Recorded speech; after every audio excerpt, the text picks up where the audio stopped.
So, I didn't realize at the time that with the current point that we are in MSQ, you can't attune to the Radzet Han Aetherite. And when I teleported away from there, it didn't occur to me that I'd have to run all the way back. So we'll be there in a minute. It's not that much farther.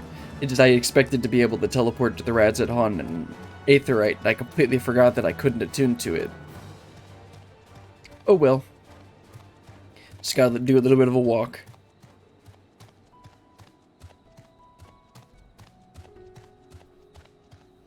Do my normal intro once we actually get to the, I think it's Alizé has the next quest for us. Last time we did the Tower of Zot, and Grahatia pulled a Grahatia and overexerted himself. I got all of the mini Aetherites I could, but you can't attune to the Radzet Han Aetherite until you have finished a certain part in MSQ, which might very well be the next quest. In which case, that'd make me look a bit dumb, but it doesn't really matter that much to me. There we go. Oh, okay, it's Alpha Node. Come on, kids, don't stand in the rain.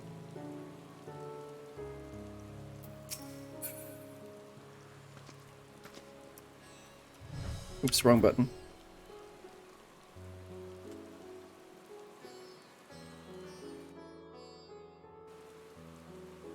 Hello, everyone.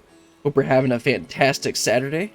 Today, we're going to continue Endwalker MSQ, and kids, you're getting a bit wet in the rain. You might wanna put up an umbrella like me. Oh, then again, I've kind of tilted it back, so it's not really that effective.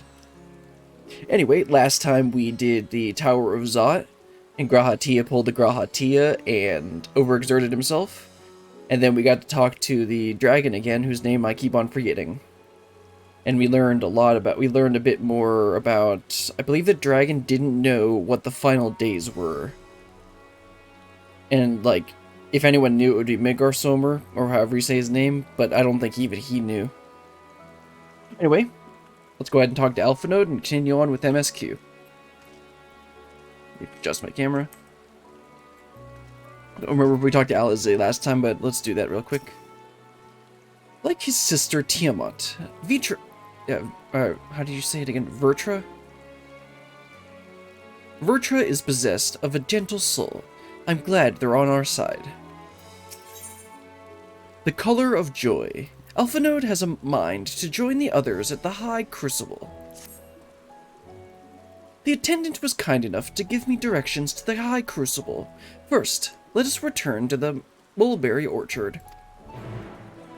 So we're gonna follow them again, or they're just gonna walk off into the distance? Oh, well yeah, I guess. I was gonna try to take the mini Aetherite, but it's right here.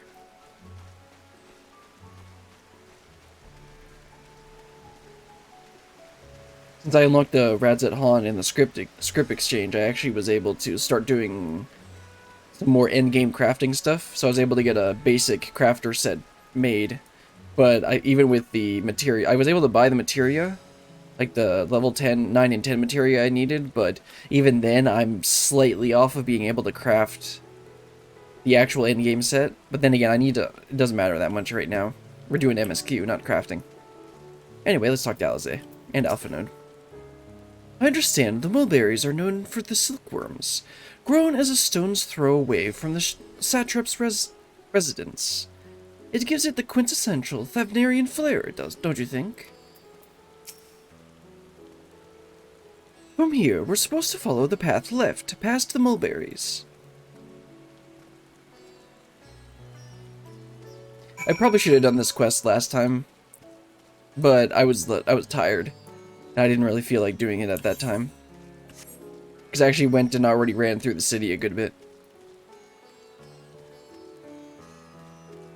This is supposed to be your, like, introduction to the city. And then I'm going to take a wild guess and say that the Aetherite opens up after this.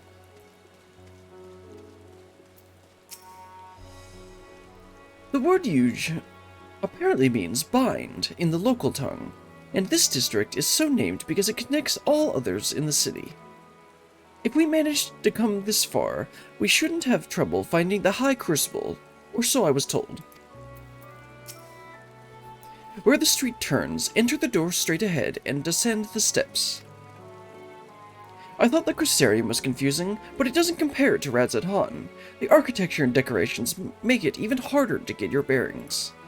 Anyway, let's see where the door takes us.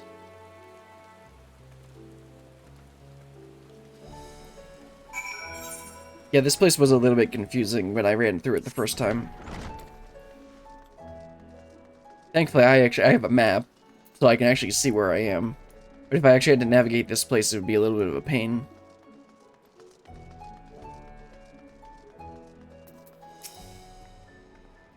Ooh, it seems we're on the right track. And here is the Aetheryte Plaza. So far, so good, and there isn't much further to go.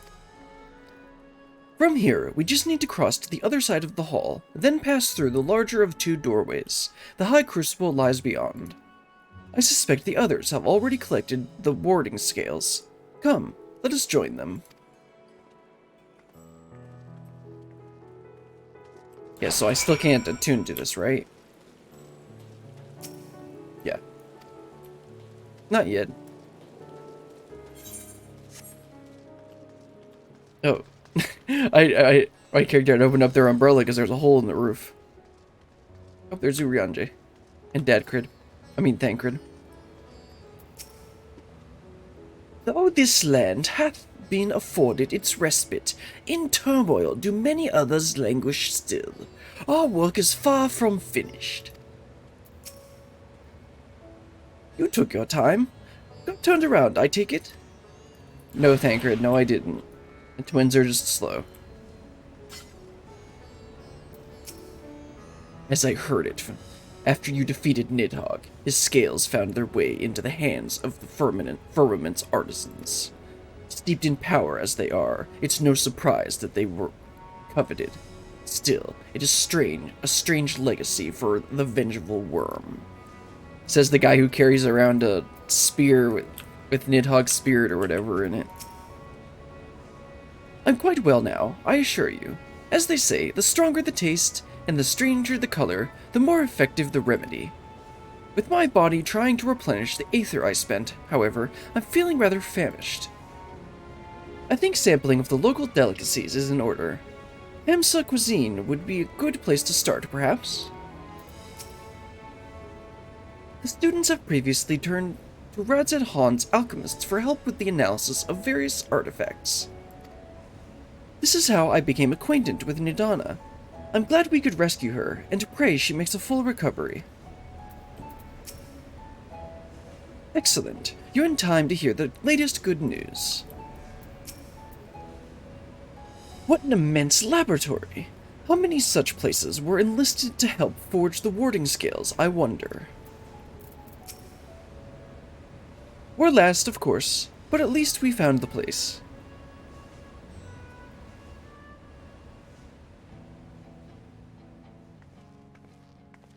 These are the talismans we were promised. Yes, and I made a quick count. There are far more than we could have hoped for. Enough to outfit an entire company of soldiers, in fact. Considering the involved process, that they were able to manufacture so many in such a short span of time is nothing short of a miracle. Once we have distributed them to our allies in Eorzea and the Far East, we'll have a fighting chance to bring down the other spires, just as we did with the Tower of Zot. No, I don't think it's going to be that easy. Or we could use them to invade Garlemald proper, and strike directly at the Telophoroid's base of operations.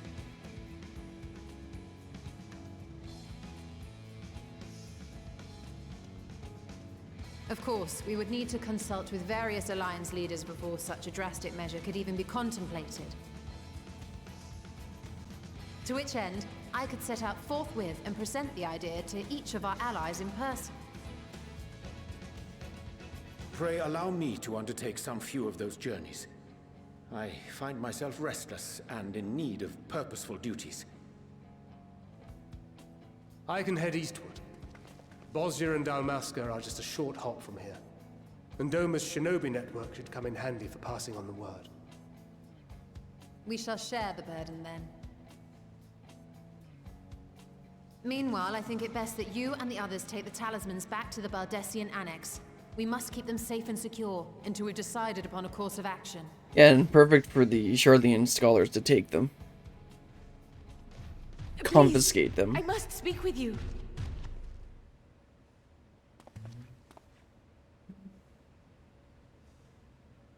Okay, Nadana, what is it? And your dreamy eyes. Nidana, you're awake. Yes. When I spoke with the carer at my bedside, she told me that one of the scions, a young woman, had cleansed me of the tower's corruption. It seems I'd been asleep ever since the treatment. But when I awoke and learned you were all still here, I knew I had to come. She wouldn't say. Oh, okay, she was to thank Alize. As you said, Nidana was captured only recently. Such a brief exposure is swiftly cured, so I tended to her before we gathered at Megaduta. And I am truly grateful that you did. I cannot thank you enough. All of you, for everything you've done. Destroying the tower, rescuing our people. You've saved Thavnair from an awful fate. Yeah, not quite. Still got a lot more to do.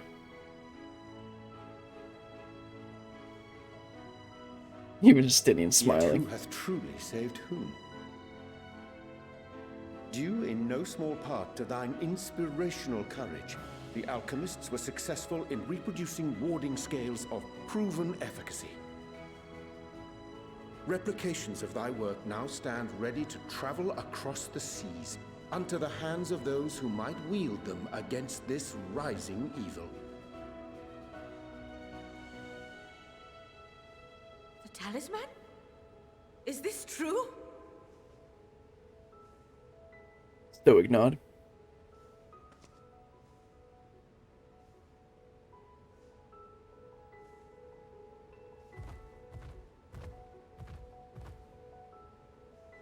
Oh, I was so groggy from sleep.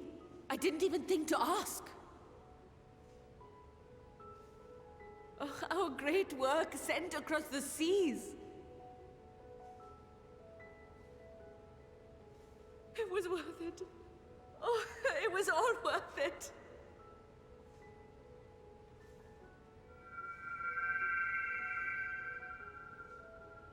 Huh? Is this... Oh, okay. Look at that! Its color is completely changed. This is the flower that responds to emotion, right? What do you have there?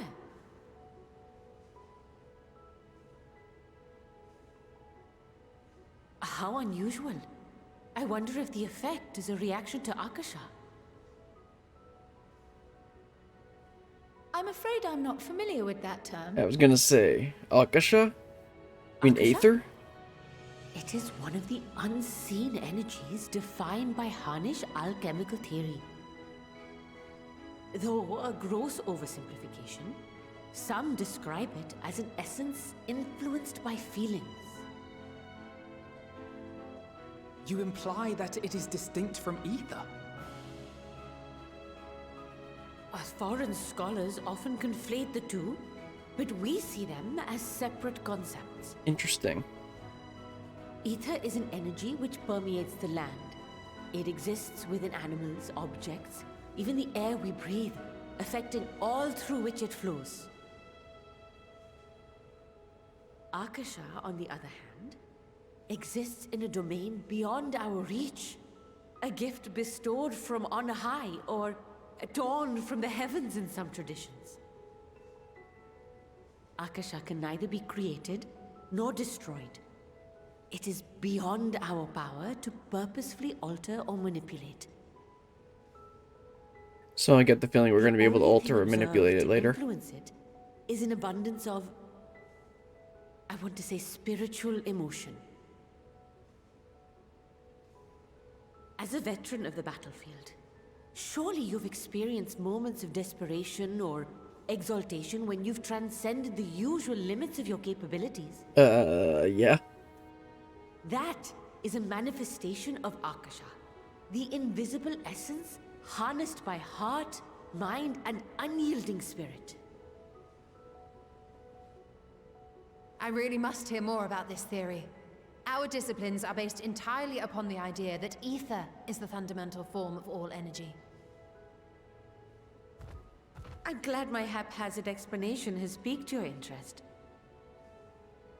But even for us, Akasha is a somewhat abstract field of study. A lack of practical application lends itself poorly to formalized research. Oh, don't worry. We'll show you some practical applications. Which is why my analysis of your flower can amount to little more than idle speculation. I am sorry.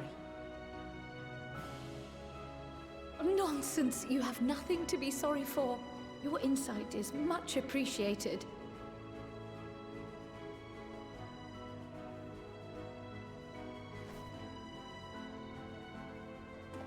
Shall we depart for Charlian then? I will see to it that the talismans arrive at the Annex. And we will be in touch once our talks are concluded.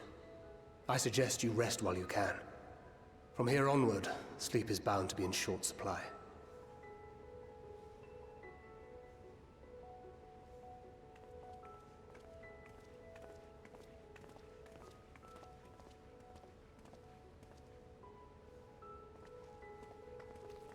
Well, that was pretty interesting. Akasha's power of emotions. And I'm sure that's definitely not going to come into play later. Nope, definitely not. Alright, where are we going now? Go back to the Balduzian Annex. First let's talk to Nidana. The last thing I remember before being absorbed into the tower was you rushing towards me. I only imagine the hardships you and yours must have had to overcome to rescue us. No amount of words will suffice to express my gratitude, but I hope the flower's radiant glow says everything I cannot. Yeah, I was basically reading her emotions, right? Anyway, we need to head back to Balduzian Annex, so I'll take a shortcut to Limsa, and then we'll take the boat over to Old Charlian.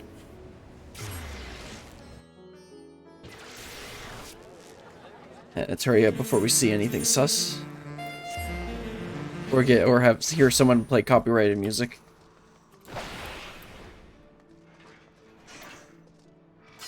I remember getting a bard to level 30 so that I could play the music, but then when I actually open up the piano, I'm like, oh, I have no idea what to do on this. And that's about as far as I got to learning how to play anything on any of the instruments. Then again, it's a lot easier for me to picture notes and their relationships on a piano than it is like guitar. Or like, because those are, when you're on a different instrument, you have to think of an abstraction. It's basically like an abstraction. And with the piano, you can visually see the differences. Or the space between the notes. Anyway, let's talk to Kryl and continue on. It's good to be back, and with the fruit of our labors safely in storage. For now, we have but to wait for the others to return from their respective meetings with the Alliance leaders. As Thancred suggested, you should get some rest in the meantime. This would have been a better place to stop last time, but whatever. Welcome back, Brillian. Kryl has appraised me of your recent accomplishments. What an amazing feat to eliminate a tower, and pave the way to deal with the rest. Well, it isn't much. I've changed your sheets and plumped your pillow. After all, there's nothing like collapsing in a nice clean bed after completing a major milestone. Milestone? Because they don't have miles, they have malms. Be it pending a thesis or defeating a deiform entities. So, would you like to take a look at your new and improved lodgings now? Sure. Let's hope that we don't have a peeping Tom's spirit interrupting us like we did in Shadowbringers. Oh, I'm sure someone's gonna interrupt us. It's just how this works. Oh, you want to rest? Too bad.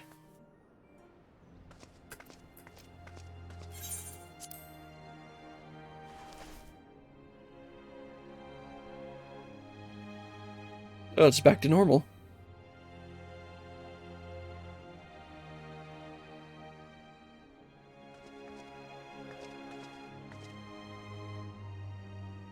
Take heart and protect them well.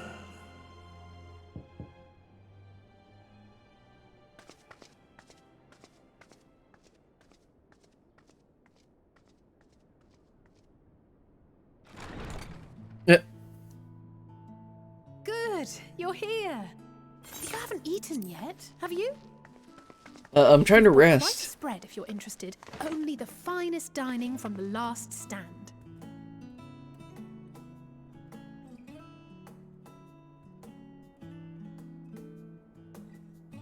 I mean, I guess eating together with friends is a good way of relaxing. Also, we get more of Cryle with her hood down. Giant Archon burger.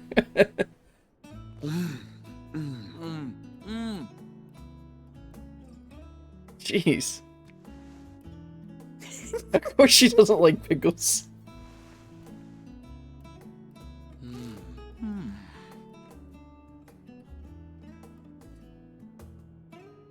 Lest you wonder, we invited Estinian as well, Of course he's not gonna join. but he refused with a rather grim-faced, "No, thank you." I suspect Charlian cuisine is not to his liking. Oh, I don't know about that. Perhaps our lone wolf just needed some time apart. What? To perfect his brooding stare? Well, yeah, takes a lot of Next time, practice. I'll drag him out by the ear, sit him down in front of a Charlian feast, and see that he eats every last bite. Yeah, Estinian, I don't think you want to get on her bad side. An excellent idea. Of all people, warriors must take proper meals and rest if they are to maintain a healthy constitution. Poor Estinian, beset on all sides. He has nowhere to run. What time for a migraine, don't you think? Oh, no, not yet. Speaking of one's physical condition, Mistress Cryle, I hear you recently played literal host to Heidelin herself. And what an experience that was. Tiring, yes, but no lasting harm done. As far as we know. If anything, I should have liked to speak with her longer. I've not felt a hint of her presence since. Heidelin instructed you to carry that flower, yes?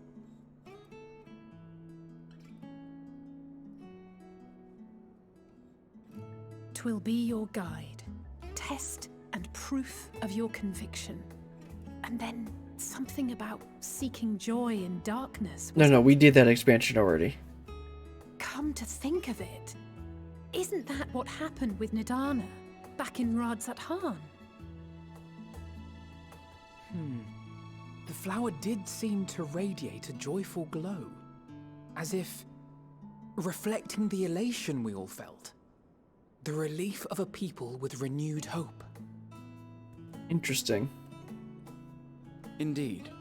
And in turn, I felt buoyed by that radiance. 'Twas akin to spotting a beacon and knowing we were on the right path. I know we've not yet triumphed over the Telophoroi, or learned the full breadth of the Forum's plans. But even within the midst of our struggles, we find small moments of joy to sustain us. Rare and hard-won perhaps, but it is this pursuit of happiness that gives us the strength to carry on day after day.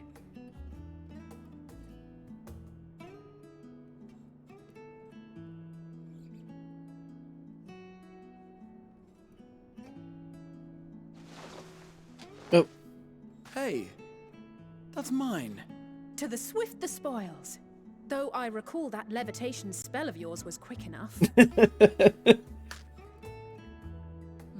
Only barely. And even at my best, I'm still too slow to wield it effectively in battle. Mayhap I simply require more practice with this new magic. You unearthed it from the depths of Numenon, I presume?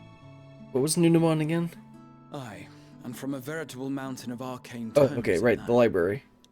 'Twas necessary to facilitate my solitary explorations. Or, to put it simply, you used it to sneak around the Forbidden Archives. Yes, well, after a fashion.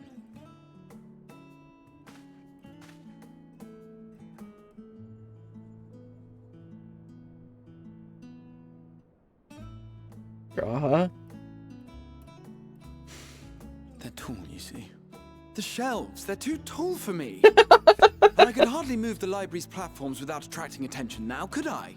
Oh, that's why. Oh.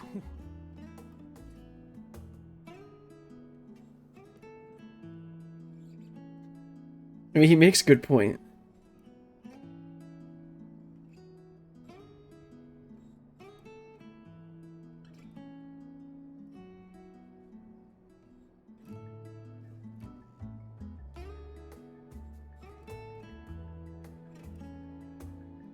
So you should probably get that, like, rest that you're supposed to do.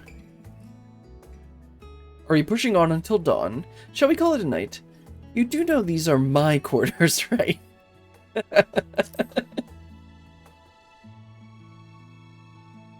Why else did you think we were here? Surrender to thy fate, O champion.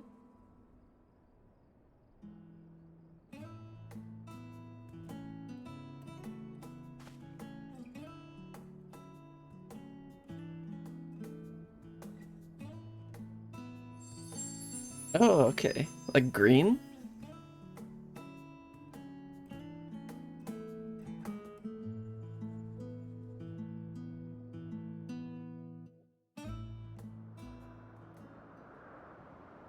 Ah, yes.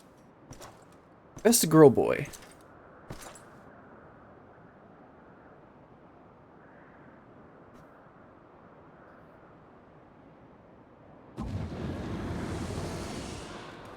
Ah! Enjoying the bracing cold, I see. Do you not own a warm coat or a cloak? Something in fur? Or fashioned from the skins of your enemies? Or... well, never mind that. Does his voice sound different? I come to you once more as the bearer of bad news.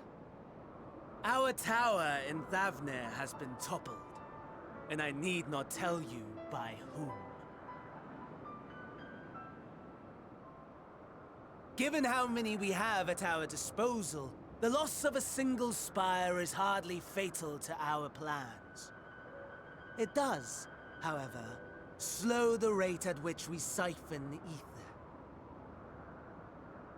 If they continue to preoccupy themselves with the towers, then all will be well. But should our foe prove bold enough to strike at us here, then the timing becomes questionable.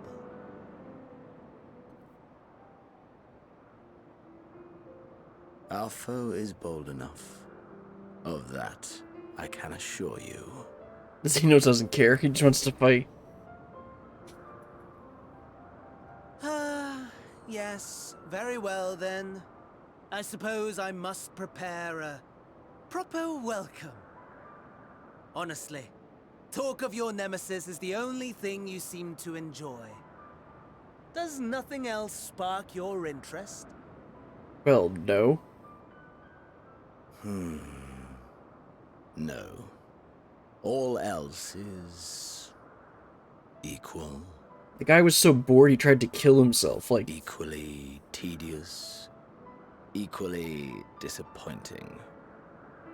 The world is a tepid bog into which we sink, too weak to thrash as the mud clings to our eyes and fills our throats till we blissfully choke. But then came the light, blinding and pure and hot, so very hot, enough to set my soul aflame.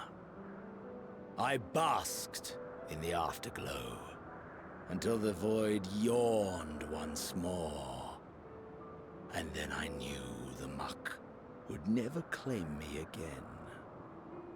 There was naught for me ahead, so I drew the curtain on all that had come before.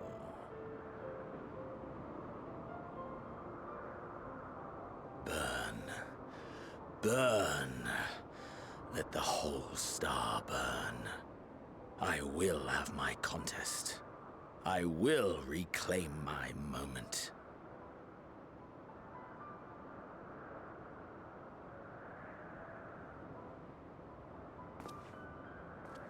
How wonderful that the emptiness of death has not dissuaded you from committing your life to its pursuit once more. I don't know whether to envy you or pity you.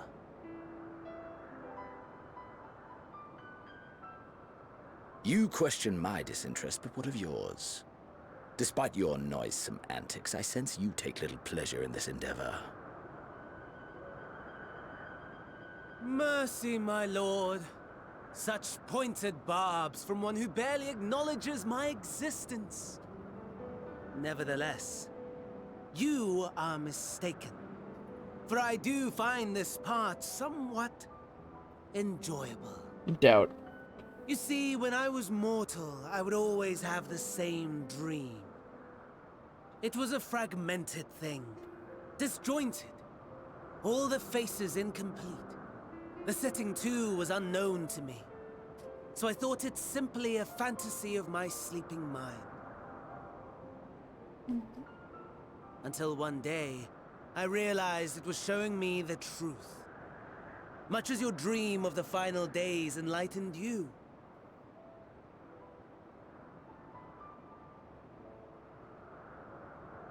And soon, very soon, the rest of the world will see the truth of my dream, too. Let's just not. Yes. I think that is something we can both enjoy.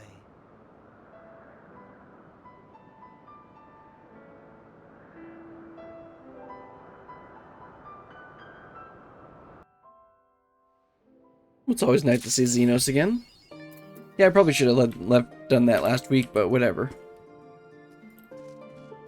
We did it now. Talk to Graha and then Kryl and keep on going. I hope you didn't mind us barging into your room for a late-night feast. For what it's worth, it did me a word of good to put our troubles to one side, if only for a moment. Sound the bell, school's in.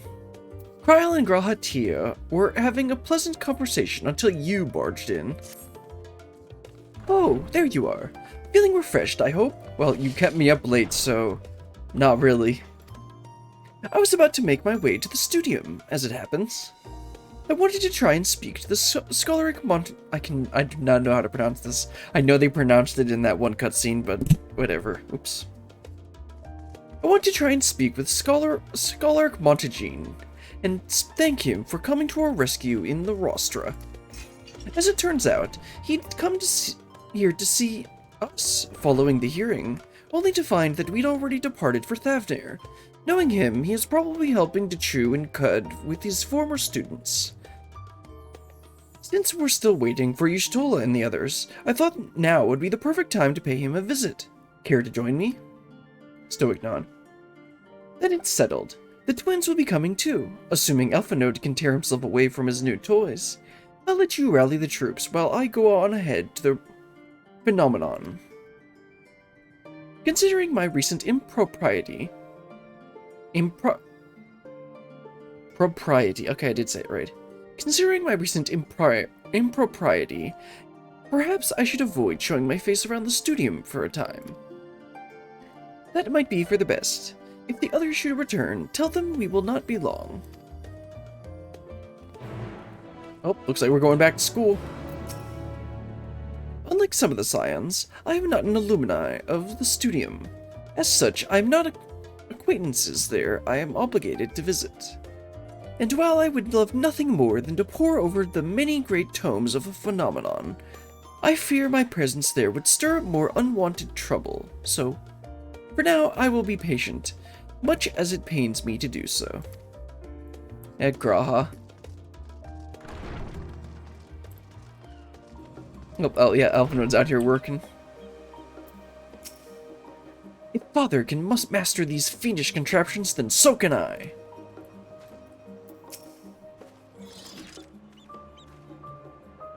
Heading out for a stroll.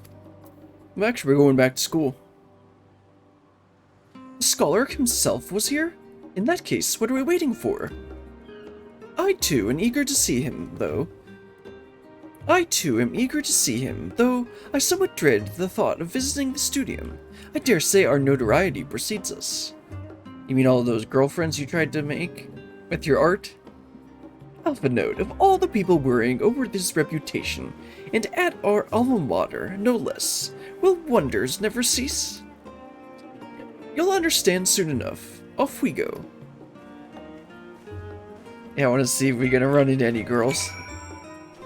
Let's see. Yeah, let's take the 8th ride to the studium. Wonder if this is gonna unlock studium deliveries. Probably not yet, considering we're still not liked in Charlian.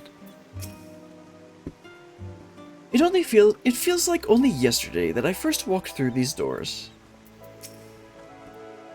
See that sculpted picture above the entrance? That's the mark of Thaliak, the scholar, bearer of the waters of knowledge. It's no exaggeration to say that Charlian itself is one enormous shrine to him, and that's especially noticeable here in the studium.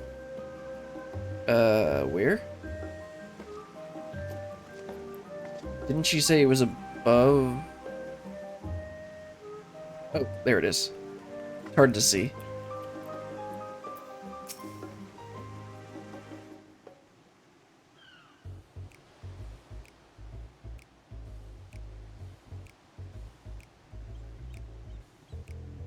Here it is. Phenomenon. Well, I expect you... Oh, crud. Forgot I still had this on. While most of the space is taken up by the expansive auditoriums, it also houses numerous laboratories, testing grounds for experimental magics, and a host of administrative offices and so forth. As the center of what would later become the studium, it was established to promote the study of aetherological phenomenon, hence the name. Though with aether being a fundamental aspect of nature, its scope expanded to include every conceivable facet of life, and even the universe itself. And then, in the 432nd year of the 6th Astral Era, Phenomenon was decreed complete, and the studium officially opened as a place of learning. With a long and storied history, it is without a question the world's leading authority in aetherology, the arcane, the occult, astronomy, countless other fields, standing proud as Charlian's foremost educational institute. You always did enjoy giving the grand tour to new students. Indeed, I've long since lost track of how many times he has recited that same foppish speech. Such is his undying love for his old stamping grounds. He was in top form back then, youngest to enter the studium, graduated with highest honors in magical arts and aetherology, undisputed champion of the debating chamber. Hold on, you both joined the studium at the same age, yes? And from where I stand, you are equally prodigious. Prodigious. Sure, prodigious scholars. You're equally prodigious scholars. We'll just go with that. Nice of you to say, but Alphinode actually entered half a year before me. Nor did I do well enough to graduate with honors, and I certainly not the studium's most notorious master debater. In all respects have I ever been in his shadow. If nothing else, just to remember that this was where the legend of Alphinode Liviere began. We should expect everyone to be fully aware of our recent escapades. Hopefully, we'll be somewhat more welcome here than we were at the last stand. I feel like the young people are going to be a bit more interested and not, like, immediately shoving us out the door. I know better than anyone the adoration of the student body was for Alphinode, and with a bit of luck, it might work to our advantage. Stoic nod. Well, there's no time like the present. First things first, let's look for Scholar Monty Shane. Sure, Monty Shane. Other faculty tend to frequent their offices, but unfortunately for us, he's fond of wandering wheresoever his whims take him. Let's split up and ask the students if they've seen him.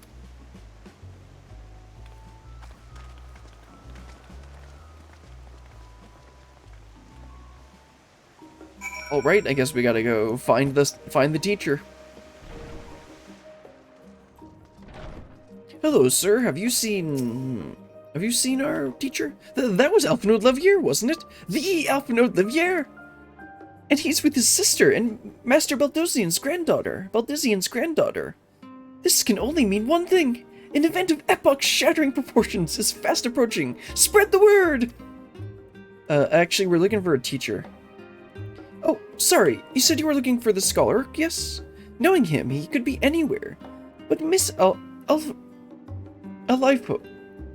What the heck, these names? But Miss Alipo should have a better idea. Okay, let's go find her. Make sure to talk to... It's Alphinaud himself in the flesh! Of course all the students love him. He spoke to me! He actually spoke to me! I assure you, I tell you all that after my business with the Scholar has concluded. The Scholar, tell me, my good fellow, does this have something to do with the saving of the world from catastrophe? Might we return our attention to Master Levier's graduation thesis? I, too, have my doubts regarding our policy of non-intervention. Oh, right. That's right, his entire thesis was about that.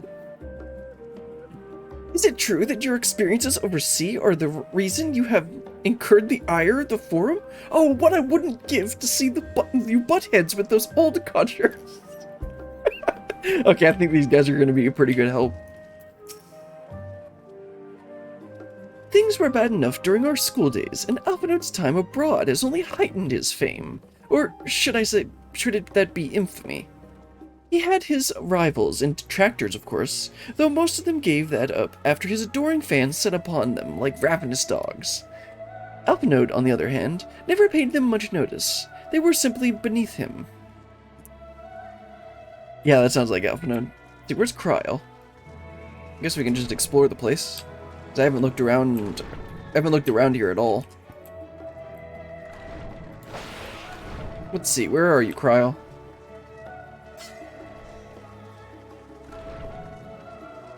She's probably gonna be in this room. No? Well, we gotta talk to this person anyway.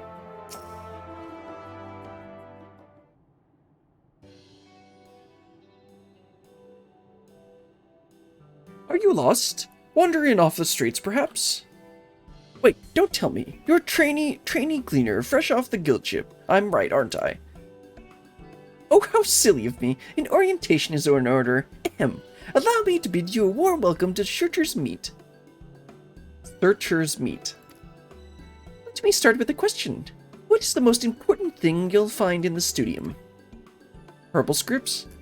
That's right, books! And what's the second most important? Why, that's simple. Everything else.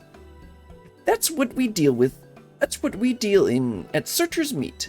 Whenever the students or tutors find themselves in need of equipment or materials, they come to us. If we don't have it in our stores, we send the gleaners off to find them. Honestly, you wouldn't believe some of the requests we get. Eye of Pisa, this. Tongue of Gigantode, that. It's enough to make your hair stand on end, which is possibly what some of the students are trying to accomplish. This being a school of magic and all. As our newest gleaner, you'll have your work cut out for you. But I think you'll find it quite rewarding. The only thing I'm interested in gleaning is information on the Scholar's whereabouts. I've tracked down many miscellaneous knickknacks in my time, but I'm no gleaner.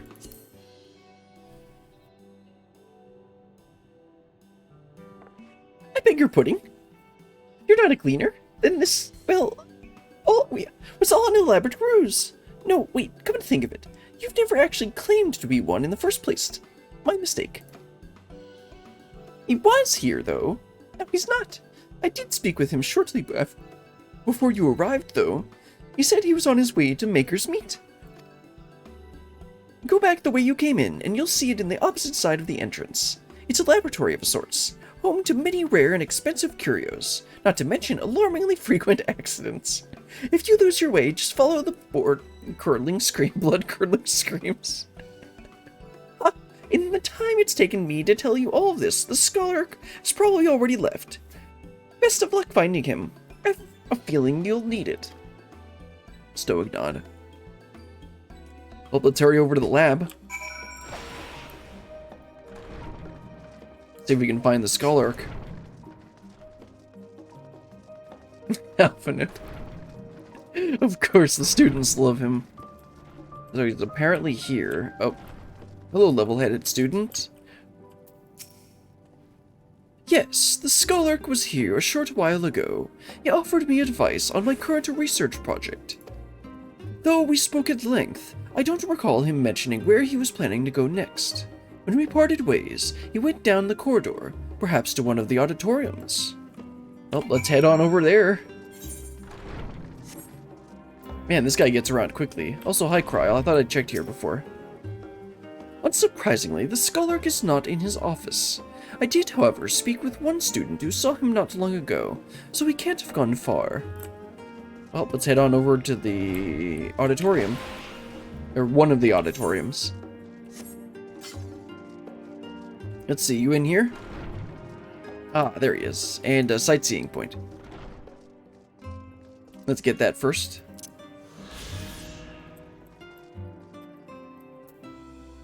Hello, sir.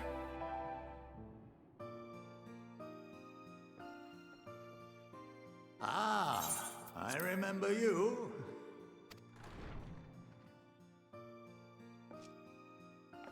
I pray we have not caught you at an inopportune moment. We wanted to offer our thanks for your kind words in the forum.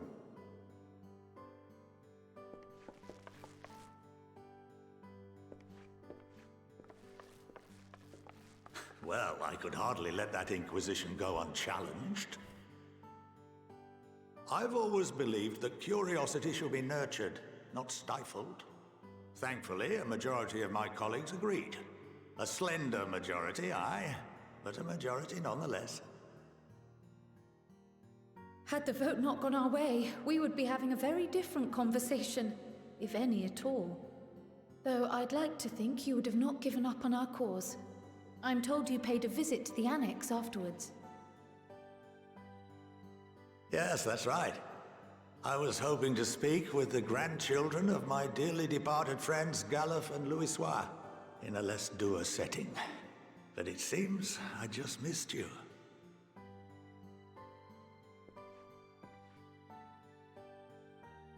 I still can't believe how much you've grown. If only your grandsires could have seen the way you presented yourselves to the forum. Why, it fair brought a tear to my own eye. Old man reminiscing. You must have the patience of a saint, putting up with this lot and their antics. Oh boy, yeah. Never mind Matoya's prize student. Luckily, I know a thing or two about managing unruly younglings. If you ever need advice, don't hesitate to ask.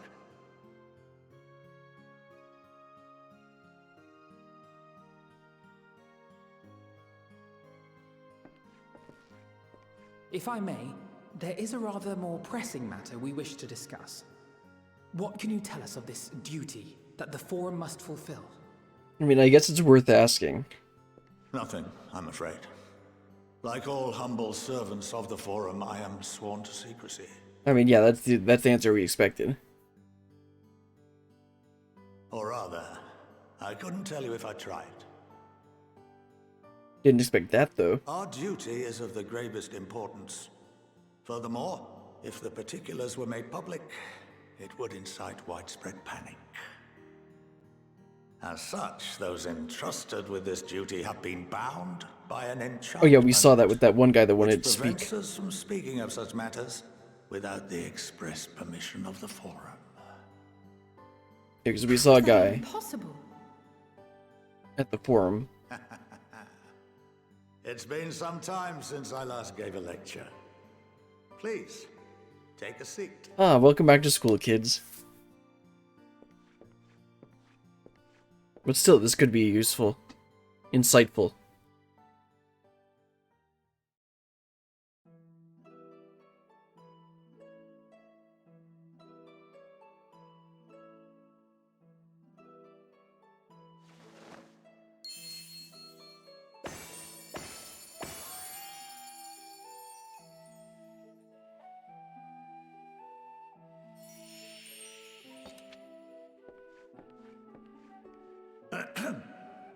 We shall begin by reviewing the fundamentals of etherology. The ether, which imbues us with life, can be categorized into 3 forms. 2 are of the incorporeal sort, the soul, and the memory. Can anyone tell me the third? I should know this.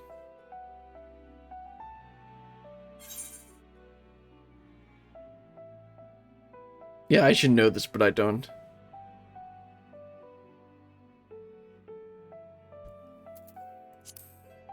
It probably is corporeal, but, you know. The answer is corporeal ether. Corporeal, yeah. This is the form with which the layman is most familiar. Consumed by even the simplest of daily activities, and replenished by the food and drink that sustain us, this form of ether is in constant flux. In contrast, the ether that comprises the soul is rarely subject to dramatic change. The same can be said for memory, as the two are intrinsically linked.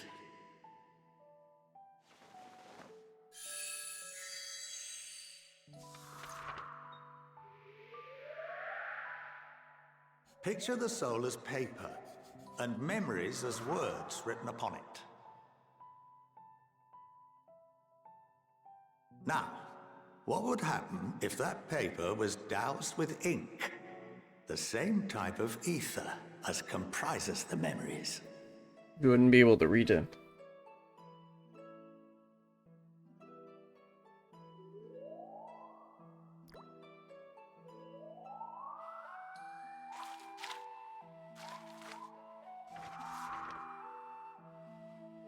It would blot out everything that was written. Precisely. We would be unable to recall the memories, and any activities that depend upon them would be hindered as well. In fact, this exact phenomenon was observed on a vast scale not so long ago. And what might that have been?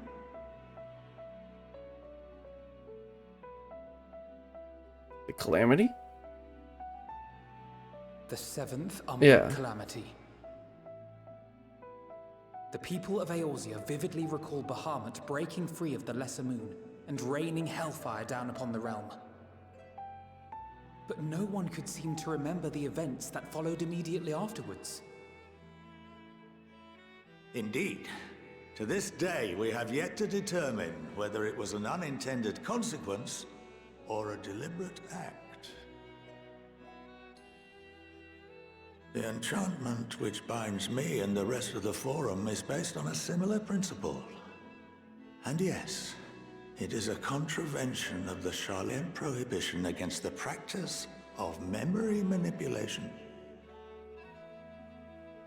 Only when a new member is inducted and told of our great duty are they subjected to the process.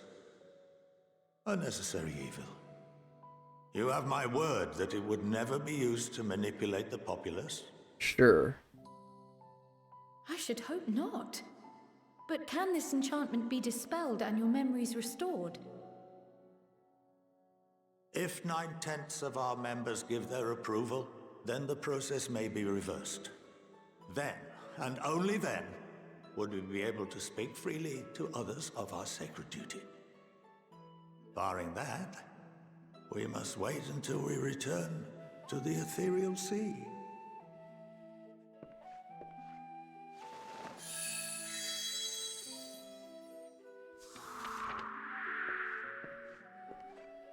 For there we will be purified, the blots upon our souls washed clean.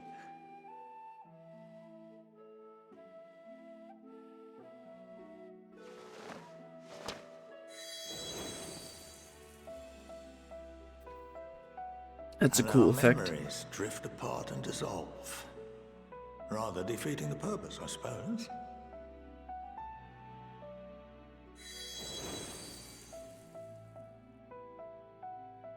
But there are those memories that are indelibly etched upon our souls, some believe.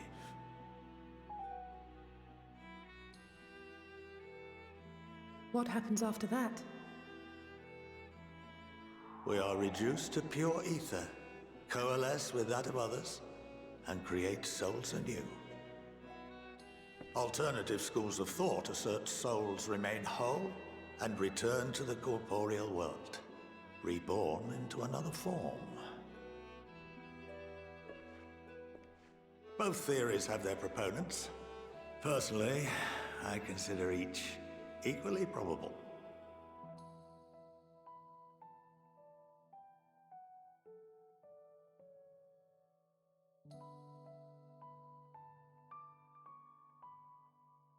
Well, I think that's enough education for today, now that I've given you some food for thought.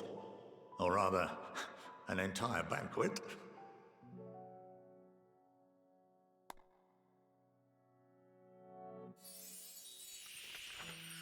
That was definitely a good bit to think about. So they literally can't tell us, or anyone, what it is. I would remind you that although I'm unable to assist you with certain matters, the resources at my disposal may still be of use to you. I'll arrange for you all to be given the run of Phenomenon. Of course, as associate to our alumni and the students of Baldessian, this privilege is extended to you as well, my friend. Well, that's nice. Oh, and I suggest you speak with Ki Aliapo. She's well known among the artisans of Sharlayan, and her network of contacts may prove useful in your search for knowledge. I wish you all the best in your pursuits, wheresoever they may take you. Okay, and then that will probably start up studium deliveries. I'll do that off stream. I mean, I won't be able to finish it until I get much farther in MSQ, just like in Shadowbringers. You have been granted the run of the Phenomenon. Right.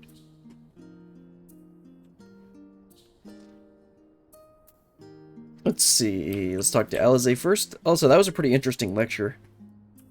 And kind of gave us some insight, like the forum members literally can't tell us what the thing is.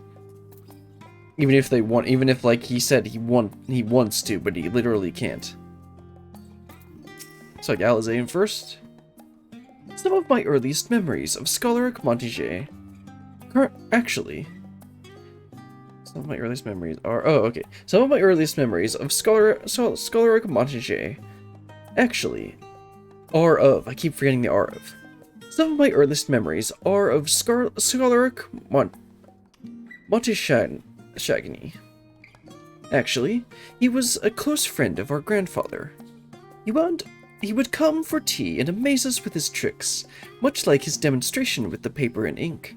He's a huge part of why I wanted to enter the studium in the first place.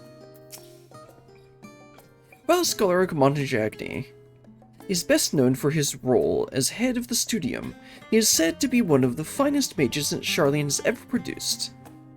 Having seen for myself the ease with which he weaves extraordinary, complex, and powerful magics, I have no reason to doubt the claim. A capital idea. Kryl is still digesting. Kryl is still digesting a rather hefty portion of food for thought. Well, that's given me much to mull over. I feel as though we're one step closer to understanding the forum's true motives, and the mysteries of life itself for good measure. It's funny, I came here with the intent of expressing my gratitude, only to leave more indebted than before. I have a feeling that his friendship and support will be a great boon to us in the days to come. And on that note, let's head back to the Annex. Perhaps on the way, you could better acquaint yourself with Key Aliapo, as the Scholarch suggested, while I share our findings with Raha. Yeah, I'm not going to do that on stream, because I believe it's,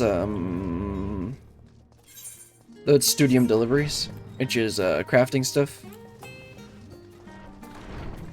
And it can't be It can't be an Aether current or anything, because there are no Aether currents in Charlian, Old Charlian. Anyway, let's head back to the Annex.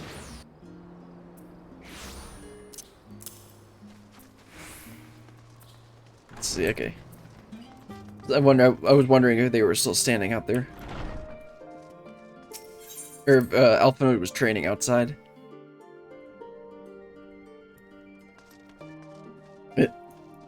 Talk to the Estinian and Alpha Node first. Having spent most of the time in Thavnair, I've yet to fully grasp the lie of the land here in Charlian. Even finding my way to the Annex proved a challenge. Estinian returned not long after we departed for the Studium. A shame that he missed the chance to attend our lecture with the Scholar. Or perhaps not.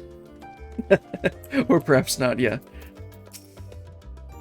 It seems I've done an adequate job of delaying Scholar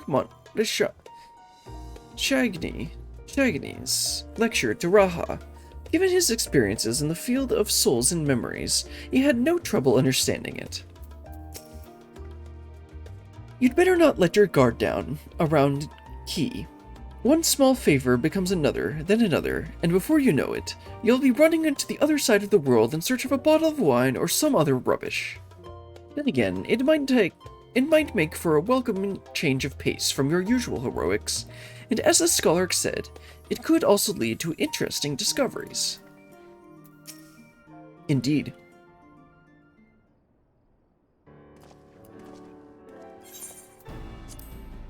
Ah, welcome back. From what I hear, your trip to the Studium proved most educational.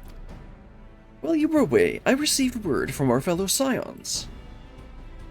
As expected, news of the warding scales was met with much joy. Preparations are now underway to bring the leadership of the Grand Company of Eorzea and the Eastern Alliance together to determine a way forward. Our friends have asked that we bring the scales in our possession to Limsa Luminsa. So the time has come for us to go on the offensive? It's too early to say for certain, but that doesn't seem to be the way the winds are blowing. I, for one, can think of no reason to oppose such a plan, but let us see what awaits us in Vildebrand. Stoic nod. Let's start by getting the scales of storage out of storage. Let's start by getting the scales out of storage. Give me a hand, would you, Estinian?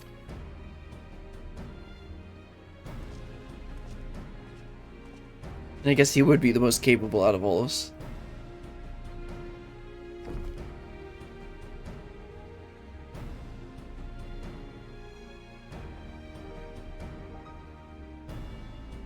Phew!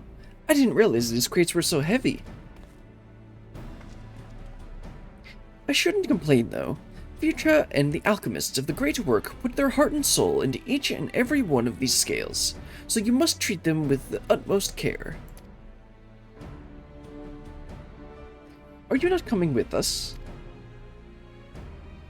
As much as I would like to escape the Forum's watchful gaze, I've little choice but to stay behind. We're already on thin ice, and if I, in my capability as an official representative, would be found consorting with foreign powers, well, you can imagine how little would go. How that would go. I shall remain here, and do my utmost to avoid ruffling any more feathers as I await word from Master Matoya and our other allies. With luck, we'll soon have good news of our own to share. The tide is about to turn. I can feel it. To Limsa Luminsa.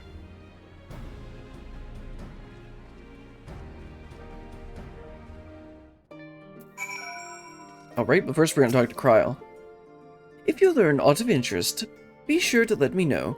In the meantime, I will do all I can to aid our cause, though I fear that will be precious little given the circumstances. Okay, well I think it's about time for a quick break. Let's go ahead, let me go ahead and sit down next to Kryl here.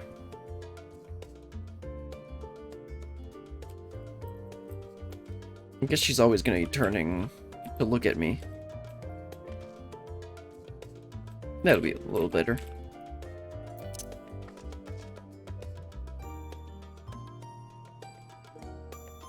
Anyway, time to get up, stretch your legs, go to the bathroom, do whatever you need to, and I'll be right back.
Alright, let's get back to it. We've got to head over to, where are we going? Limsa, that's right.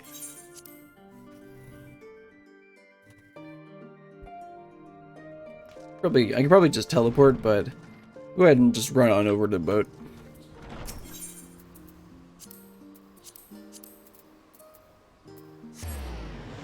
Won't take very long.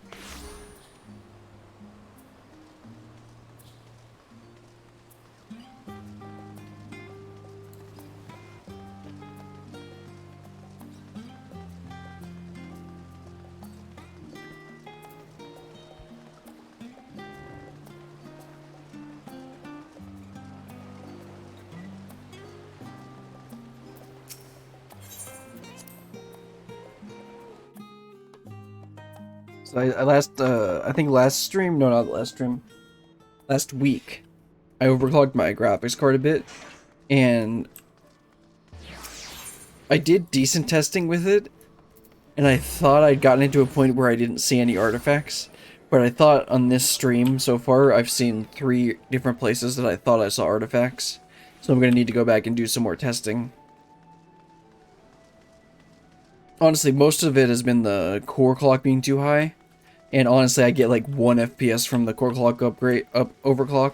It's mainly the memory where I get like 10 FPS from it.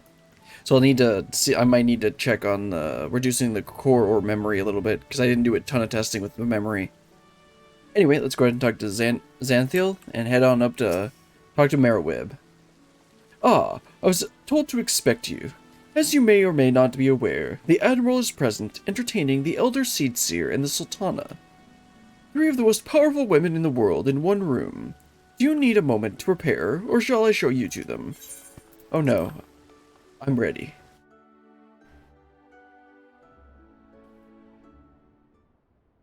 I hope.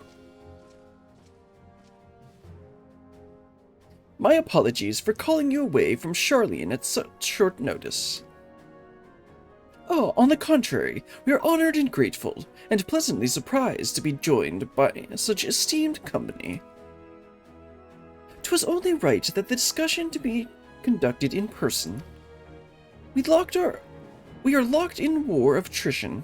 Our forces struggle to contain the threat posed by the towers, and it is only a matter of time before we are overwhelmed. Victory will only be claimed through decisive action, and we have taken the initiative to set the wheels in motion. It is reassuring to learn we are all in accord.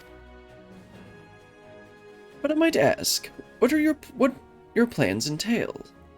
But might I ask what your plan entails?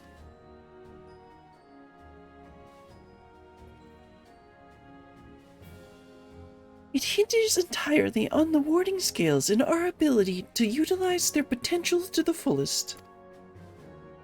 During your time in Charleon, the allied nations have been engaged in separate fronts, with no end in sight.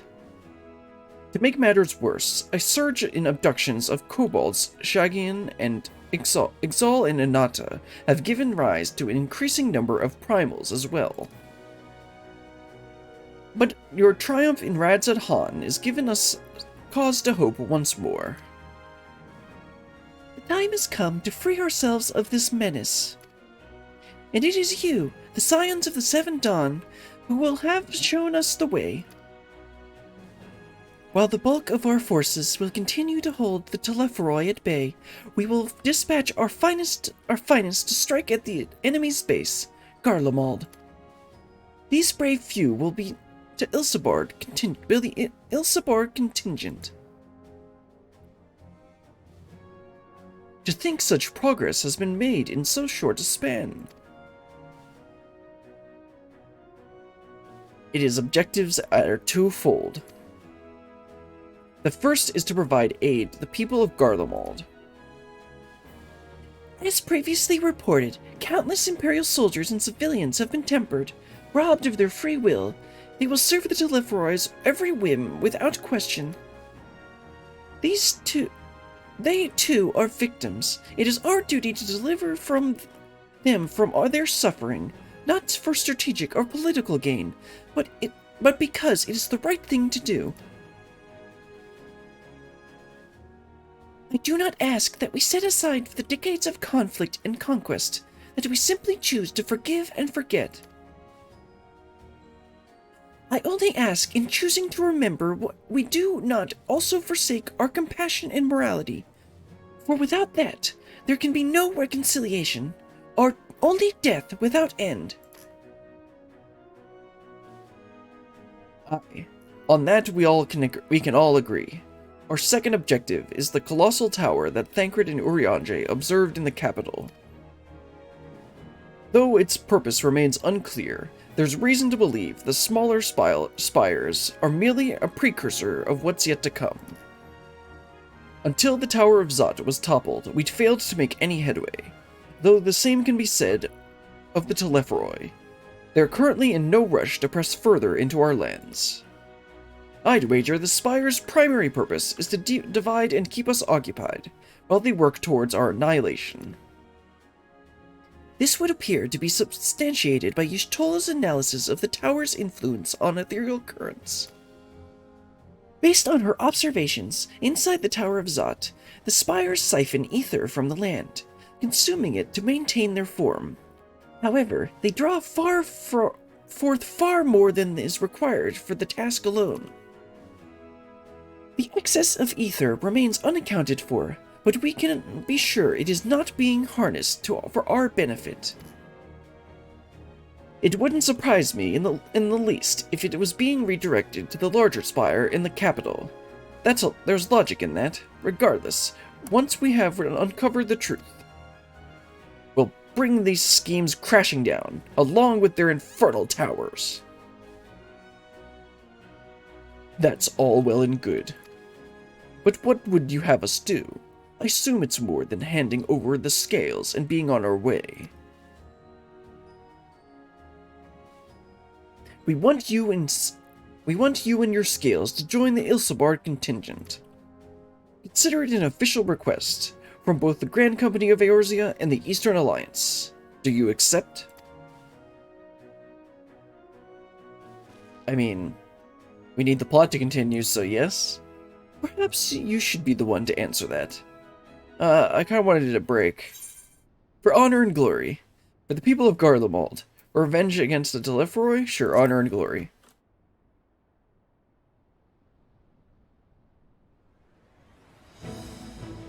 Couldn't have put it better myself. Y'shtola, Thancred, and Urianger have already pledged their support and are on their way to meet the rest of the contingent. They were positive you would come to the same decision as they did. Luckily for all involved, their prediction was correct. Once you have delivered the warding scales to Alamigo, the contingent will embark on its journey to Ilsabard. Ralbon and Lord Emmerich are overseeing preparations, so I suggest you make yourselves known upon arrival.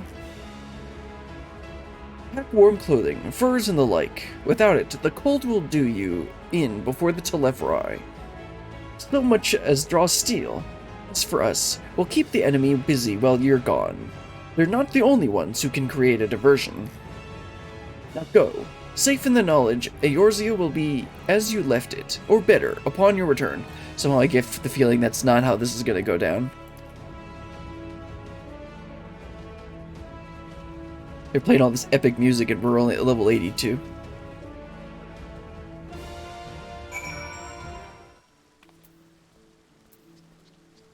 Well then, where are we heading? Alamigan Quarter. Okay. Let's see, should I fly over to Gridania first? Yeah, sure, and then I'll take the teleport there. Let's see, Gridania, 120 gil.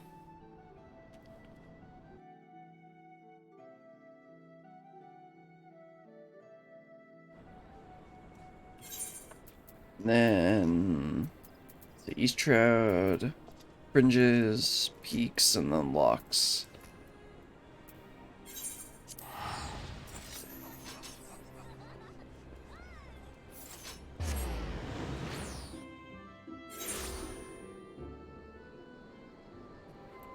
Alright, let's fly on over there. I'm gonna meet up with Ralbon and Emmerich, right? Yep. Talk to everyone first and then continue on. If Emmerich asks after me, say I'm getting in on fine and leave it at that. Don't you dare breathe a word about the cord. He's still embarrassed by it. I must quiz Thancred and Urianger on the conditions we can expect in Garlemald. I know it's cold, but how cold? Will need to keep my ears covered. They're a bit sensitive at times. But don't worry, Graha, I'll keep them warm for you. I'll admit, this is all rather daunting, though not quite in the way I was expecting. We'll be standing shoulder to shoulder with our alliance's finest, the best of the best, the warrior of light and, well, me. It's silly, I know. Perhaps this is my way of distracting myself from the part I should be worried about. Marching into Garlemald. I mean, you didn't have any qualms about going over there for negotiations at the end of Stormblood. Or in post-Stormblood. You know, I'm quite looking forward to seeing who's been selected for the Isambard contingent. I've a few people in mind. Care to make a friendly wager? Well, I know they're going to include Lise because she's in some stuff. Unfortunately. Ah, fancy meeting you here. I trust our mutual friend is setting into life as a scion? Collaboration never was his forte. The moment the fighting ended, off he'd go, like a what? Oh, I'll just say like a cat. Like a cat swept up in a strong breeze. But rest assured, he will always be there when you need him. Probably. I mean, he did save our life at the end of Stormblood, post-Stormblood.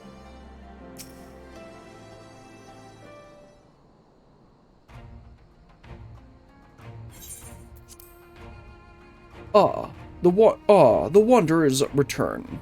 You've been busy bringing down a tower and producing the keys to destroy the rest of them. You should be proud.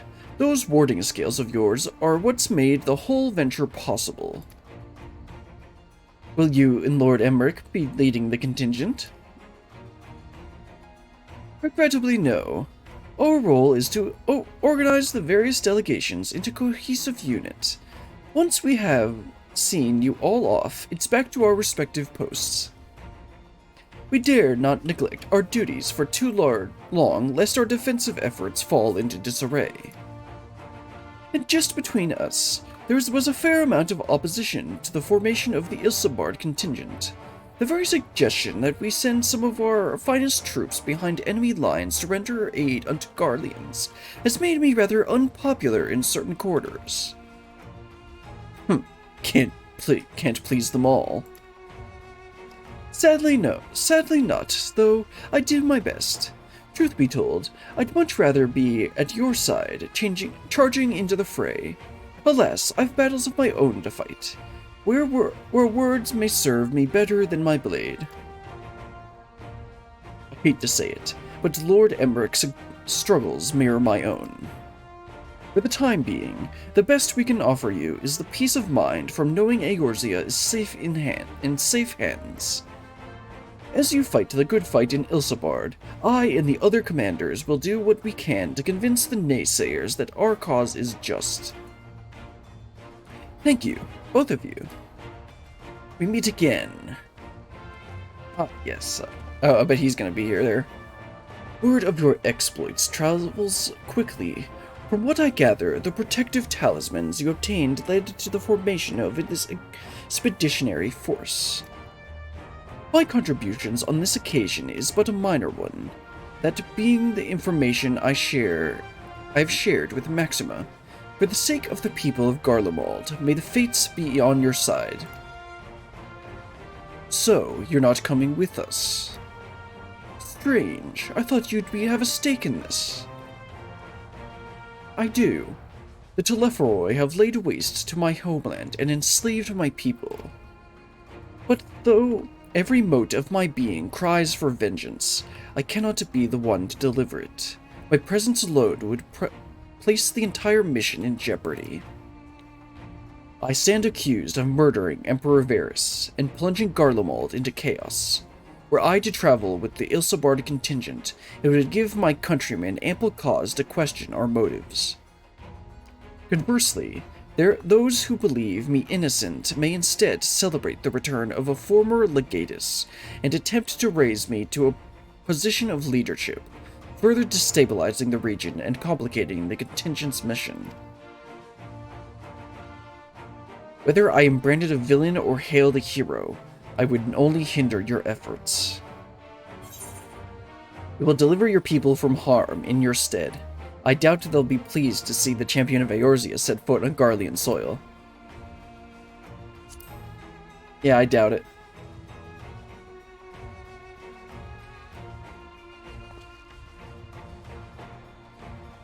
A fair point.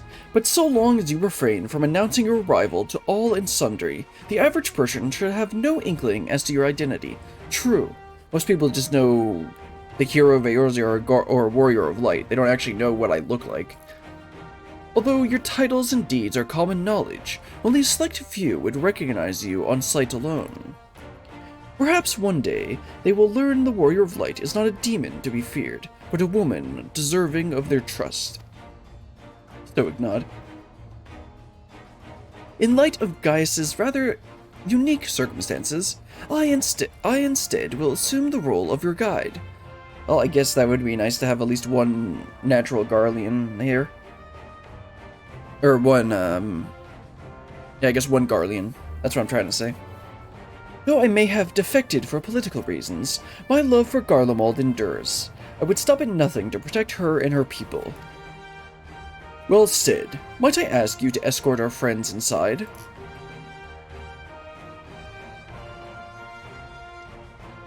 You might even bump into an old acquaintance or two. And if I don't see you again ere you depart, may the Fury guide and protect you. All of you. A capital idea.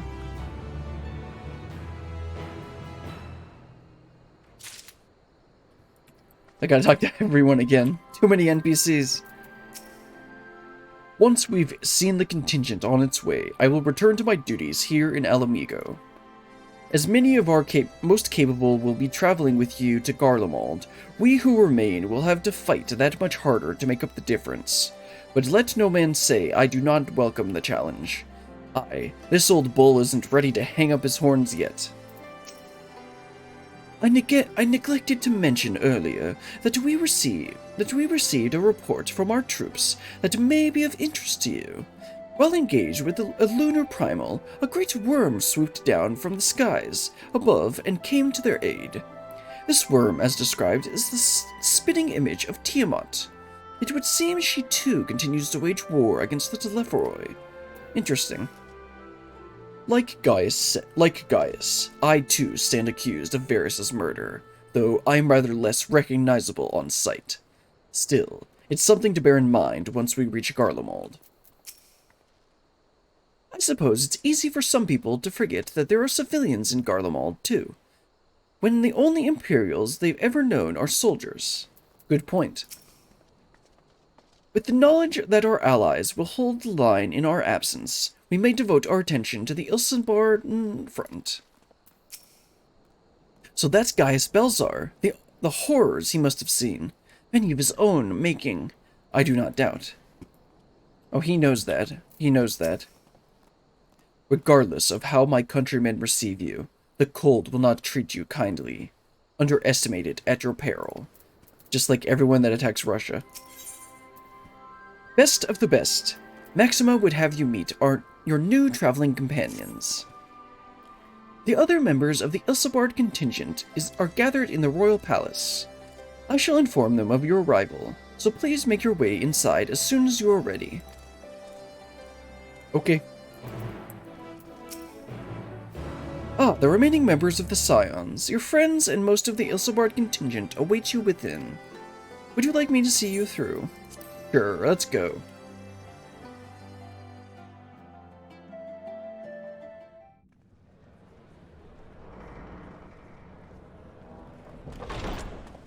By the 12. Jeez, I didn't expect that many people, but it makes sense. Also, yeah, there's a lot... Wait a minute. How many of these are... Glad you could join us. That's Marauder, Archer... But we went ahead and started without you. That's Marauder, Archer, As you can Thaumaturge... imagine, our traveling companions were eager to become acquainted. 'Tis a rare thing indeed to see such a diverse and talented group of individuals assembled for a single purpose. Does this change according to how many... We fight not only for the sake of Eorzea, but for the entire world, including the people of Garlemald. Much rides on the efforts of the Ilsenbard contingent. Does this change depending on which of the ARR jobs you've done? Because I've done Archer... From left to right is Archer, Marauder, White Mage... I kind of doubt that, but, I don't know, White Mage, Black Mage, Thaumaturge, and Lancer. I've done all of those quests. Anyway, let's continue. That'd be cool if it does. Indeed, which is why I am glad to find myself in the company of many trusted comrades, yourselves included.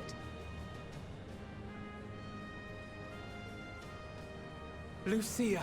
So you've got Lucia I have come at and the a couple behest others. of Lord Emmerich, who has honored me with the role of Ishgard's representative. And for the good of all nations, not least my former homeland, I am determined to see this mission through to its end. We have a hard road ahead of us, but walk it we shall, together.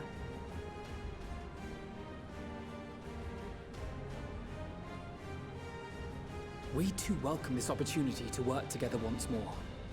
I have faith that if there is a way to resolve this conflict, we will find it. Allow me to introduce you to the rest of our company. Everyone! If I may have your attention.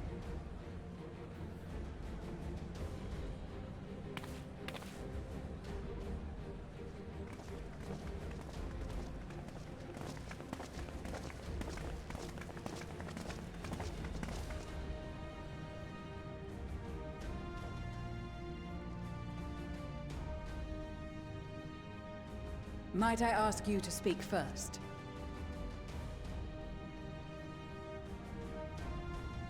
If I must.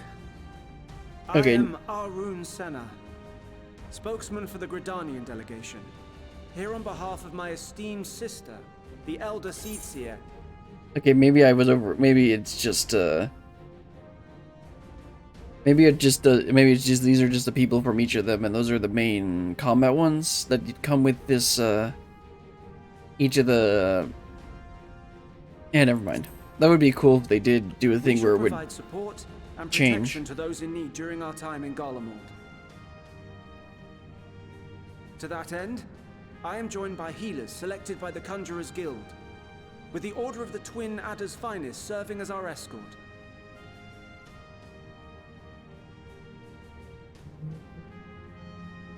Of course, with an experienced white mage such as yourself. Oh, it does accompanying change. us as Okay. well, those requiring more involved treatment will be in safe hands. Raya O sends her regards, by the way. He's leader of the Conjurers Guild. Yeah, okay, so it does change. It adds the white mage. I remember who this guy is. I think this is the rogue. Wait, I know you. The name's Sicard, in case you've forgotten. Truth be told, I'd rather you had forgotten. Oh, right. Any road, the Admiral asked Captain Hilfear to send his best, and for whatever reason, he picked me. He was in post Shadowbringers. Of course, if I'd refused, I'd be the laughing stock of the bloody executioners, and my reputation's taken enough of a keyhauling as it is. But more importantly, like any pirate worth his salt, I know when you're staring down a storm, you gotta trust in the commander of your ship. So if the Admiral wants us to go to Garlemald, not for plunder and glory, but the promise of peace in our time, then that's what we'll do. He's Marauder. No, he's Arcanist, and he's Marauder. Since we all know how much the Empire loves its steel, we thought we'd bring along a few smiths to make the most of it. Give them a pile of scrap and they'll cobble together anything you fancy. Of course, just like the Gridanians, we got fighters of our own. We might have come with a more constructive purpose in mind, but we're more than capable of cracking skulls, believe you me. Well, you're certainly raring to go. But then again, so are we. The most dependable warriors of Uldar and Alamigo have assembled at the Sultana and General Aldin's behest.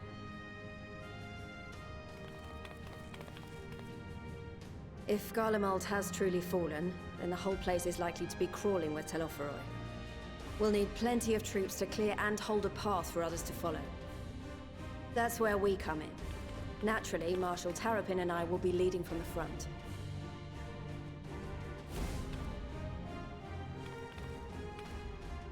It's been some time since I last saw you in your element on the battlefield.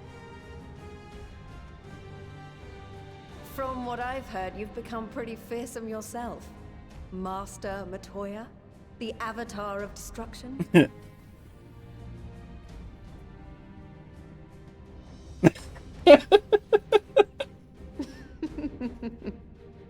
With comrades like these, I know we'll succeed, no matter what awaits us. And then we might finally get a chance to enjoy a good long rest. But until then, let's give it our all.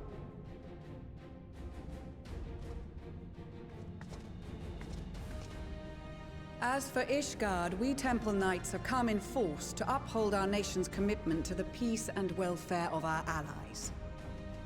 The bitter cold of Garlemald is a formidable enemy in of itself. Our experience fighting in ice and snow will prove invaluable in the days ahead.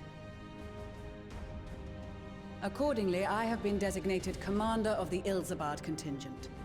I will do all in my power to provide you with the leadership and guidance you require. The four high houses, House Hylinart foremost among them, have arranged for a host of machinists to join us on our mission. Oh, cool. Their knowledge of Imperial Magitech is sure to be a great boon. Oh, that's They right. will That's address the... any problems of a technical nature, together with the smiths of Limpsa Lomitsa. Yeah, I've seen him in the Machinists Guild. There is another awaiting introduction. Oh no, he's coming. Lord Emanolaine? He's coming? Ah, yes. Emanolaine de Forton, at your service.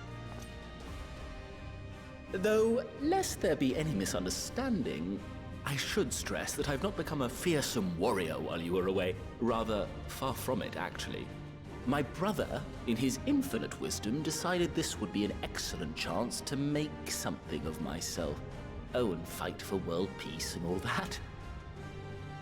I guess he acknowledges his failures. Should the opportunity arise for a spot of ballroom dancing, I will be your twinkle-toed gentleman of light. No thanks. May your graceful prancing lead you on the way to victory. I dare say your fancy folk work may be all that stands between us and certain doom.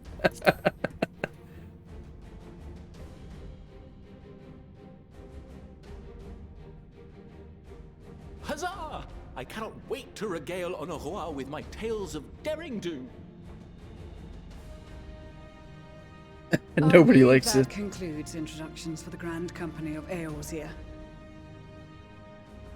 Our allies from the Eastern Alliance were due to arrive some time ago, but it would appear they have been delayed. Would that be the shinobi of Doma? Actually, they've been tasked with relaying messages back and forth between the various Eastern nations. According to Lord Hien, however, an equally capable company of warriors has been sent in their stead. Who's it gonna be? A bunch of Kojin? Out of my way, you preening fool! Wait a minute.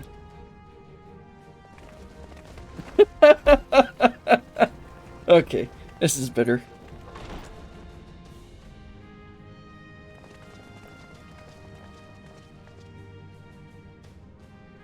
Oh, right, I haven't actually done anything with Baja or whatever you say it. Delegates of the Eastern Alliance. Cyrena, and you've brought company. Actually, I haven't met the Hrothgar people. For battle and blood we come, as a step is sorely lacking in both. No towers befoul our lands, so we marched on those of Doma, only to find them beyond our reach. But now our thirst for slaughter will be slaked. No quarter to the enemy! Sadu Hatun, no. We go to make peace with the Iron Men, not war. Warriors of the Steppe, we've heard many tales of your bravery. We welcome you as allies. And these other ones you have brought are... Members of the Dalmascan resistance group, Lente's Tears. And the Bosnian resistance. Yeah, I haven't done any of that. Between them, they have a wealth of experience in espionage, and are particularly adept at infiltrating Imperial facilities. Which is fortuitous, since Garlemald's domain is so vast that I could never hope to handle reconnaissance duties all by myself. Dalmasca, Bosnia, Alamigo. All lands which have suffered the tyranny of the Empire. I would never presume to question your motives. Nevertheless, I must reiterate that our goal is to aid the victims of the Telophoroi, the common folk of Garlemald. And they are victims, make no mistake. Though I understand that many may struggle to see them as such. You're more right than you know. For every one of us that answered the call, there were a dozen that refused. Not only in Alamigo, but everywhere we went. And who could blame them? The Empire's always been the enemy. But after seeing what we've seen, fighting and working against and with Garleans, there's no denying the simple truth. They're just people. No different from you or I. They've got their share of liars and murderers, but so do we. So do we all. Fordola, who once swore herself to Garlemald, has proven herself a trusted ally time and time again. Every Eorzean here knows Cid Garland, the Imperial defector who shared with us countless technological wonders. Maxima, who stands with us today, tried to reform Garlemald from within and make peace with Doma. So you can believe me when I say that every fighter here understands and accepts that the Imperials are not monsters and are deserving of help. Or at least that they were able to put aside their feelings for the greater good. It won't be easy, but we're all determined to make this world a better place. Well, Lisa's actually giving a decent speech. What lingering concerns I may have had were clearly unwarranted. I agree with everything you said wholeheartedly.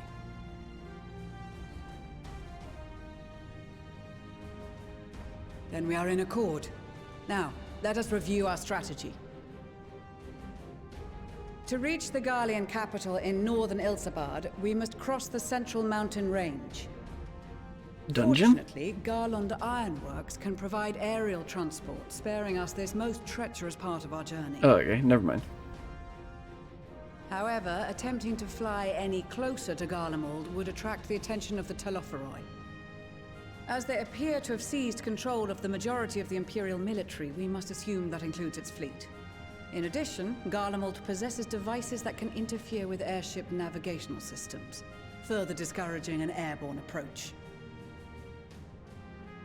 Given the circumstances, the closest we dare deploy our contingent is an area between the range and the capital, the Magna Glaciers. From there, we must travel the rest of the way on foot. We will also need to bring the airships with us to ensure we can withdraw with haste. Although much of the terrain will be blanketed in snow, we should be able to make use of local roads and shipping facilities. The vast ice field will afford us an unobstructed view of the surrounding area. On the other hand, it will also allow others to easily spot us, so it is imperative that we only make camp in positions where we can easily defend ourselves. And the airships, which must be kept safe at all costs. We cannot account for every possibility, so we must be prepared to think on our feet. We will be tested. Sorely tested, I expect. But for our homes and for our people, and a people not our own but in need, we will succeed. Spare no effort in your preparations. Once we depart, there is no turning back. Cool. Looks like we're headed to Garlemald.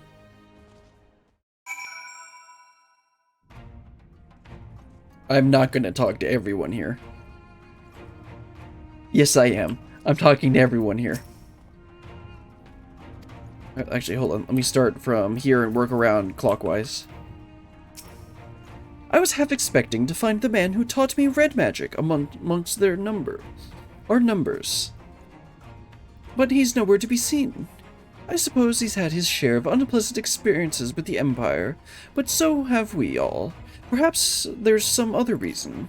Well, in any case, I've a feeling I'll see him once this is all over. I'm sure he'll be pleasantly surprised to see how much my swordplay has improved since we last met. So I've started the Red Mage quest. I only did the very beginning one, and I think that's the person that she's referring to. I'm glad to see you are well, Berlian. Grandmother was worried for you. The night I agreed to come hither to join the contingent, the gods sent her a strange dream. 2 suns, one burning red, the other frozen black. Closer they circled, closer and closer, and as they danced, the world fell to ruin. In blinding chaos, she spied blackened silhouettes, and knew at once that they were yours. Yet we know now not how to interpret this dream, save as a sign that great danger awaits. But whatever lies ahead, I will walk with you, traveler. I care not for the Iron Men for their troubles. It is the destiny of the weak to die in ignominy. Even so, I will do as I have agreed. I volunteer to join this band of Serena's request, and if she thinks it's a worthy cause, that is reason enough. Though we all hail from different tribes, our bond has grown strong of late. She is much better company on a hunt than any of the steppes Oathfish men could dream of. So I know that there's like a side story where which is the reason why people ship these two, Sanu and Serena.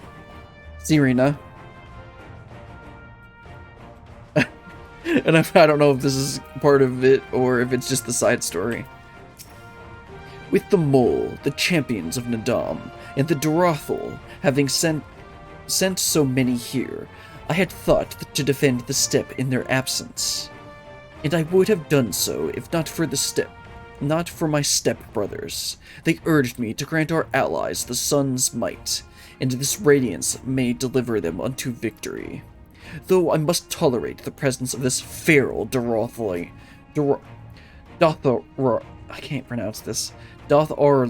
dog. As first among my brothers, I could do no less than accept this challenge.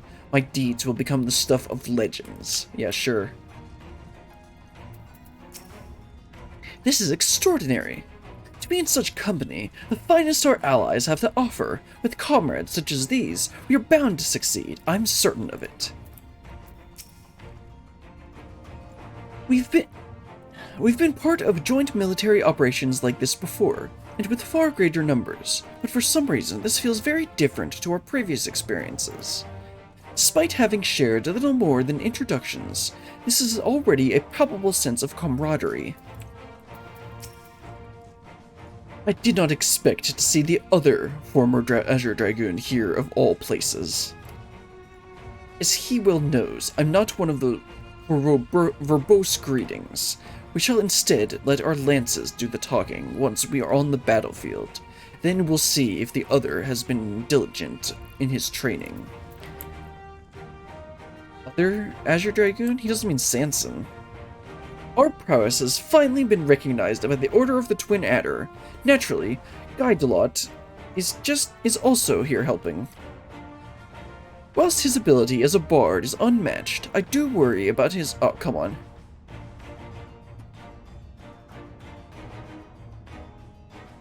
Well, looks like stream didn't go down, but I killed my local recording. I guess my overclock is just a little too much. Let me go ahead and just completely turn it off, and also make sure I'm still live.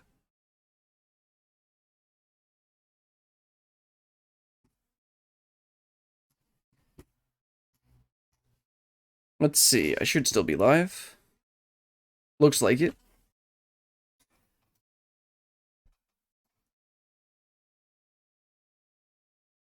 Actually, let's see, that messed up my— oh, that's fine, I can fix that.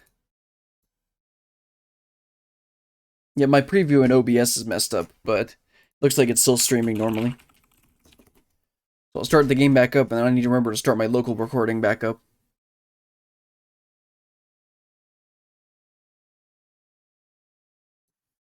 Guess I gotta do a little bit more work to get my overclock more stable. Thing is, I've done like 3 streams since I started it. Or since I applied it.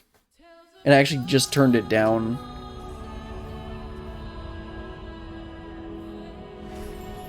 I actually turned it down a bit just a minute ago. Or I turned the memory down from 900 to 800.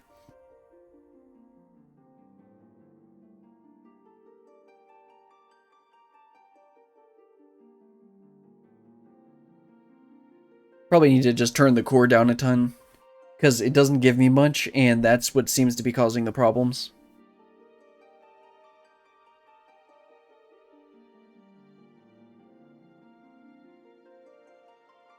I was going to take a break right after we finish talking to everyone.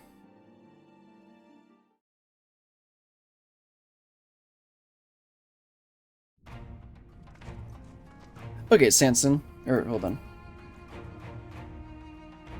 Encoder error while recording. Okay, I actually need to restart I probably need to restart OBS, so I'll be right back. Just give me a second to restart.